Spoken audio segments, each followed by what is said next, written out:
J'ai dit tout à l'heure, et je suis sincère, que je pense que le Parti socialiste au pouvoir, en l'occurrence son Premier ministre, dont Lionel Jospin, dont personne à l'époque ne pouvait nier son attachement à Israël depuis toujours. Merde, quand même. Celui qui s'est pris des pierres en Cisjordanie, à Birzeit, parce qu'il avait traité le Hezbollah d'organisation terroriste, ce qu'aucun autre dirigeant français, y compris ceux d'aujourd'hui, ont fait, quand même, c'est lui.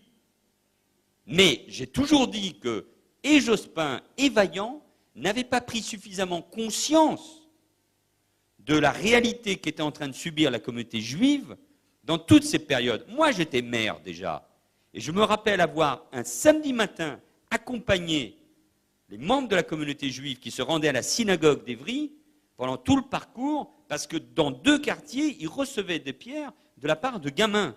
Donc cette réalité, je la palpe, bien évidemment. C'est une réalité. Roland Dumas est un sale bonhomme. Regardez ce qu'il fait, pas uniquement par rapport ou ce qu'il dit par rapport à Israël. Le déplacement en Côte d'Ivoire avec Vergès, c'était évidemment insupportable. Il a été le ministre de François Mitterrand. Qui peut nier ici, je ne suis pas un mitterrandiste, mais que François Mitterrand a eu, vis-à-vis d'Israël, les gestes nécessaires. Il a succédé à un président de la République de droite qui regardait Israël depuis la Jordanie avec des jumelles. Donc la gauche, de ce point de vue-là, cher monsieur, n'a pas non plus de leçons à recevoir. Enfin,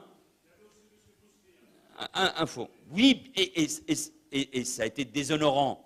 Et j'ai été avec Pierre Moscovici et d'autres, en 1994, l'un de ceux tout jeunes, ça a été mes premières apparitions médiatiques, qui ont dit la honte, non pas du parcours de Mitterrand pendant la période de 1940 à 1945, parcours sans doute chaotique, mais qui ressemblait à celui de beaucoup de Français. Il a été aussi résistant, mais c'est la honte de cette relation avec Bousquet, bien évidemment. Bien évidemment. Bien évidemment. Et quand vous en parlez avec Badinter et Jacques Attali, ils ont du mal à vous répondre à cela. Alors qu'ils se sont retrouvés, succédant ou précédant un rendez-vous de Mitterrand avec Bousquet. Donc pas de problème là-dessus, cher monsieur, si vous voulez qu'on aille jusqu'au bout du débat. Troisièmement, je me méfie aussi de tout ce qui circule sur Internet et sur Martine Aubry sur ces questions-là. Mais, franchement, le même Nicolas Sarkozy, que beaucoup d'entre vous ont plébiscité en 2007, considérant que c'était le seul ami d'Israël et le protecteur de la communauté juive dans notre pays, c'est le même qui a passé un accord pour créer les conditions de l'islam de France avec l'UOIF. Le même qui débattait, à juste raison, avec Tariq Ramadan pour le pousser dans ses retranchements, et il a eu raison. À gauche, il y en a eu un seul qui a débattu avec Tariq Ramadan. C'est moi. Il est venu à Évry, remplir toute la mosquée d'Évry, pour tenir des propos me concernant. Ça ne m'a pas empêché de faire 70% au premier tour des municipales. Comme quoi, il faut être relativement tranquille par rapport à ces questions-là. Ce même Tariq Ramadan, qui est celui qui influence idéologiquement l'UOIF, la même organisation avec qui Nicolas Sarkozy a passé un accord pour construire l'islam de France.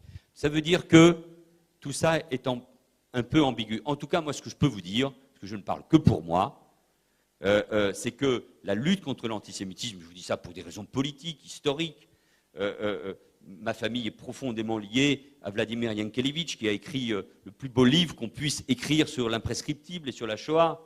Par ma femme, je suis lié de manière éternelle à la communauté juive et à Israël, quand même.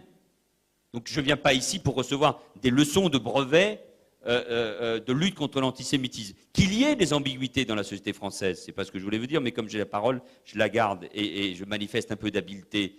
Mais en tout cas, qu'il y ait plus que de l'ambiguïté dans la société française, dans de nombreux cercles, à gauche comme à droite, mais évidemment, c'est pour ça qu'il faut être impitoyable, clair sur ces questions, bien évidemment.